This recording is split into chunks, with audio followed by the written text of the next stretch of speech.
नाशिकमधल्या धर्मांतरण प्रकरणानंतर आणखीन एका धर्मांतराचा प्रकार समोर आलाय। पीडित मुलीनं दिलेल्या तक्रारीनंतर नाशिकच्या पंचवटी पोलीस ठाण्यामध्ये गुन्हा दाखल झालाय। बळजबरीनं तरुणीला दारू सिगरेट पाजून लैंगिक अत्याचार करण्यात आले। संशयित आरोपी तंजीर इनामदारला 5 दिवसांची पोलीस कोठडी सुनावण्यात आली आहे। नाशिकच्या आयटी कंपनीमधील धर्मांतरण आणि लैंगिक छळाचं प्रकरण ताजं असताना आता आणखीन एक धक्कादायक प्रकार समोर आलाय। एका तरुणीला बळजबरीनं दारू आणि सिगरेट पाजून अत्याचार करण्यात आलाय।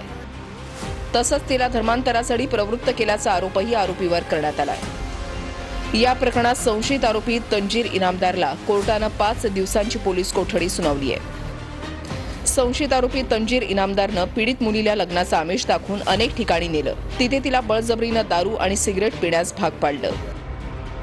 पीडिता शुद्धीमध्ये नसताना वारंवार लैंगिक शोषण केल्याचा आरोप करण्यात आलाय।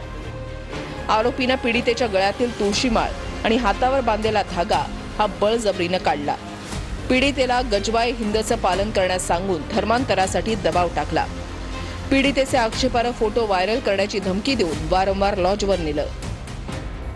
संशयित तंजीर इनामदारनं अशाच पद्धतीनं शहरातील आणखीन काही मुलींना आपल्या जाळ्यात ओढून त्यांचं शोषण केल्याचा दाट संशय व्यक्त केला जातोय।